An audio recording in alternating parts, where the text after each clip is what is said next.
Peace BX, we're back at it with our Bronx community ownership bus tours. This time, we're hitting up the South Bronx to find out what community ownership looks like there. First stop is Finca del Sur, where we'll find out about the Resiliency hubs, led by Nos Quedamos. Let's go. Nos Quedamos is a community development corporation for the past 32 years, very much committed to collective self-determination in the Bronx. And our sustainable development work has reached many different lengths of projects, from broadband to resiliency hubs. And that is why we are here today and where we are going as our first stop. Today you'll be visiting La Finca del Sur, which is one of 3 of our resiliency hub satellites. Our other 2 locations includes the Bronx Sunshine Community Garden, which is actually in the North Bronx. And then we have our one at our headquarters at 754 Melrose Ave. The space itself features a solar canopy equipped with broadband access and rainwater harvesting. These tools support our community both in times of peace and in times of disruption. And it represents our vision of what sustainable, community-led resiliency looks like.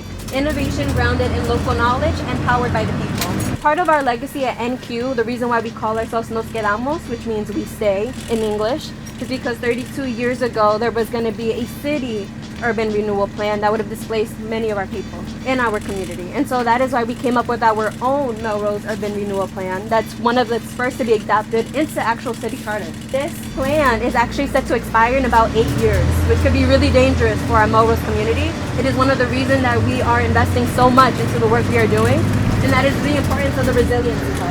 Welcome to La Finca del Sur, South Bronx farmers. This was co-founded by a group of Black and Latina women, activists, farmers, residents, and our allies. Our site poses a challenge, right? It's huge. It's something that we have to protect. It has the possibility of what we do, food production and growing community. Through a partnership with NYRP, we were selected. Nos Quedamos is another major partner. That structure that you see, that's a solar hub that is going to change the game over here. So what are some things that these hubs provide? The first thing is the solar power, generates up to 4 kW of electricity at any time and allows charging of devices, powering equipment, lighting and communication even during blackouts. It has enhanced lighting and safety, more hours of safe access for gatherings, schooling and evening programs. Neighborhood Wi-Fi access expands community mesh broadband network and supports residents who are facing digital inequity. The rainwater harvesting collects filters waters for gardening and irrigation and reduces reliance on city systems and supports sustainable land care. This is just to create the opportunity to enhance the day-to-day work that happens here at the garden. Access to power, access to water,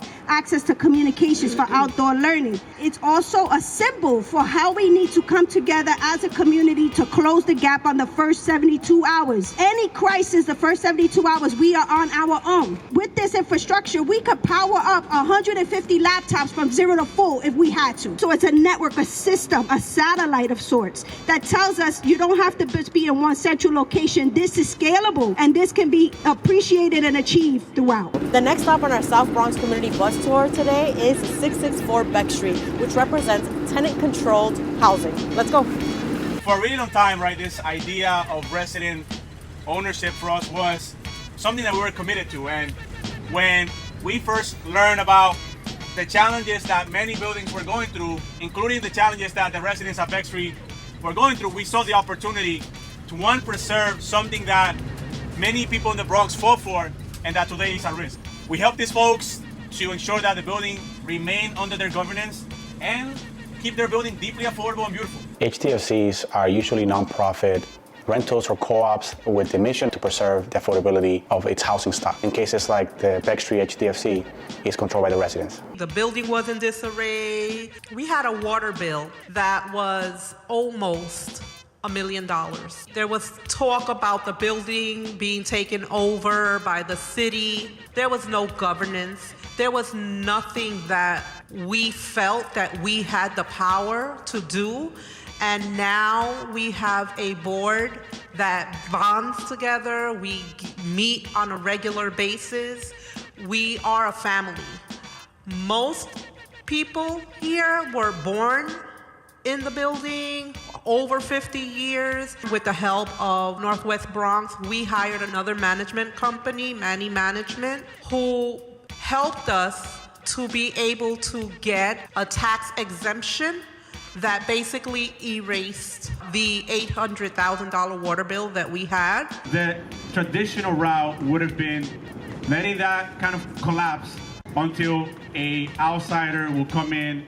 But we knew that we wanted to do something different, not only to preserve it, but to also ensure that residents were at the center and that the governance structure that had persisted for a really long time remains. They were able to secure a management company, eliminating debt with the tax exemption. They were able to secure $250,000 in weatherization assistance program investment. They were able to secure a loan of $25 million to completely rehab the building. That also involved beam replacements, and that's why the building involved a full relocation that guaranteed also that everyone who was temporarily relocated moved back to the building. This was really important, right, to ensure that this governance structure remained, that they were able to make the decisions that shape the future of the building while keeping the building deeply affordable. We hope that we continue to tap into the expertise of these folks to help other buildings. The idea is not just one building. How do we help more buildings across the Bronx achieve this same goal? The next and last stop on our Bronx Community Ownership Bus Tour here in the South Bronx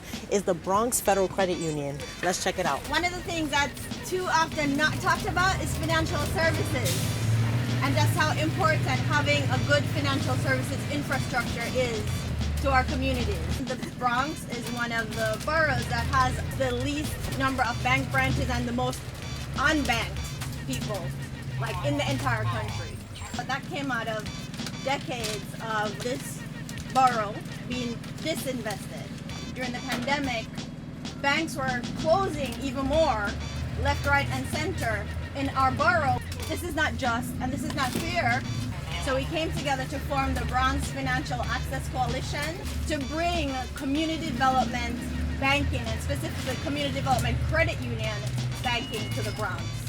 We're so excited that in December of 2024, that we live to see the opening of the first Bronx People's Federal Credit Union branch. They're committed to reinvesting in their members, reinvesting in our communities, reinvesting in small businesses. The money is coming right back into members' hands who have joined the credit union, into the communities that are served. The organizing work here, was rooted in the idea of community ownership, that the people here in the neighborhood know what's best for the neighborhood, and that when we come together, we can create models, whether it's housing or banking, that are owned and controlled by the people. We look to the Lower East Side People's Federal Credit Union.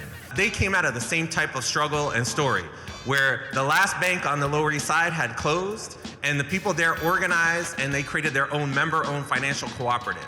We enter communities where other institutions do not want to.